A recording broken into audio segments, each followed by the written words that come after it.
અમદાવાદમાં પાલિકાનું આરોગ્ય વિભાગ સક્રિય થયું છે।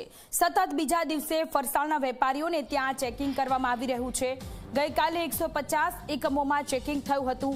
આજે તમામ ઝોનમાં સામૂહિક ચેકિંગ થઈ રહ્યું છે।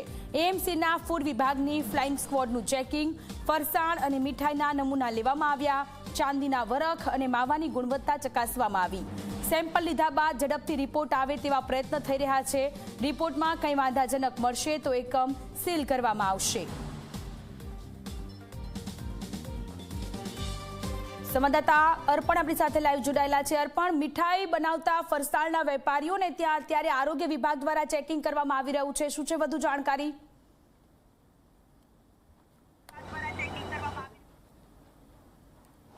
જી, જે પ્રમાણે હવે દિવાળીના તહેવારને ગણતરીના 3-4 દિવસ જ બાકી છે, ત્યારે અમદાવાદ મ્યુનિસિપલ કોર્પોરેશનનું જે ફૂડ વિભાગ છે, આરોગ્ય વિભાગ હસ્તક આવતું, તે સક્રિય થયું છે। ગઈકાલથી આ જે કામગીરી છે તે શરૂ કરવામાં આવી છે, જે આજે બીજા દિવસે પણ ચાલુ રાખવામાં આવી છે। આપ જોઈ શકો છો હાલમાં જે સંબંધિત અધિકારીઓ છે ફૂડ વિભાગના, મીઠાઈની બનાવટમાં જે વપરાતી ચાંદીની વરખ છે તેની ગુણવત્તા ચકાસવામાં આવી રહી છે। કારણ કે આ વખતે આપણે જાણીએ છીએ કે ચાંદીનો ભાવ પણ બુલિયન માર્કેટમાં ખૂબ જ વધી ગયો છે, એટલે તેવા સંજોગોમાં જે મીઠાઈના વ્યાપારીઓ છે તે ચાંદીની વરખ કઈ ગુણવત્તાની વાપરે છે તે ચકાસવું પણ મહત્વનું બની જાય છે। એટલે ફક્ત વરખ નહીં, માવાની ગુણવત્તા છે, ફરસાણમાં વપરાતું તેલ છે, આવી નાની નાની તમામ બાબતોની ચકાસણી હાલમાં તમામ 7 ઝોનમાં જુદી જુદી ટીમ બનાવીને કરવામાં આવી રહી છે। આપણી સાથે એએમસીના ફૂડ વિભાગના સંબંધિત અધિકારી છે, આપણે તેમની સાથે વાત કરીશું।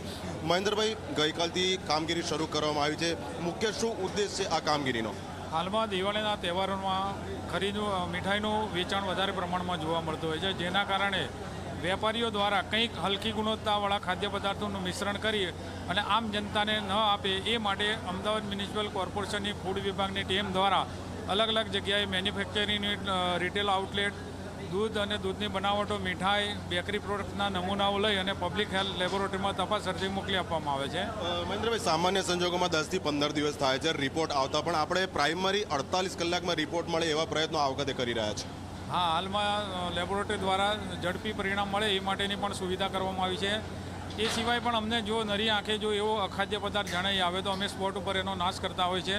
એક્ઝામ્પલ તરીકે હાલમાં ચાંદીના વરખનો ભાવ અત્યારે હાઈ લેવલ પર ચાલે છે, તો વેપારીઓ દ્વારા કંઈક ને કંઈક ભૂલ ના કરે અને કંઈક ને કંઈક ખરાબ ચાંદીના વરખ લાવી મીઠાઈ ઉપર લગાવી અને પબ્લિકને ન આપે એ માટે અમારી હાલ ખાસ તપાસ હાથ ધરાઈ રહી છે। તો જે પ્રમાણે અધિકારીઓનું કહેવું છે કે આ તહેવારના સમયમાં ગ્રાહકોની ડિમાન્ડને પહોંચી વળવા માટે કેટલાક વેપારીઓ એવું હોય છે કે જે ગુણવત્તા સાથે બાંધછોડ કરતા હોય છે, તેને ચકાસવા માટેની આ કામગીરી કરવામાં આવી રહી છે।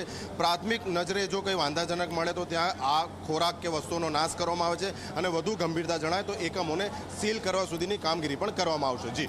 જી અર્પણ, આભાર તમામ વિગતો માટે। તો ફરસાણની દુકાનોને ત્યાં આરોગ્ય વિભાગ દ્વારા ચેકિંગ કરવામાં આવી રહ્યું છે। મીઠાઈમાં વપરાતી ચાંદીની વરખ કે તે આરોગ્યપ્રદ છે કે નહીં એની ચકાસણી થઈ રહી છે।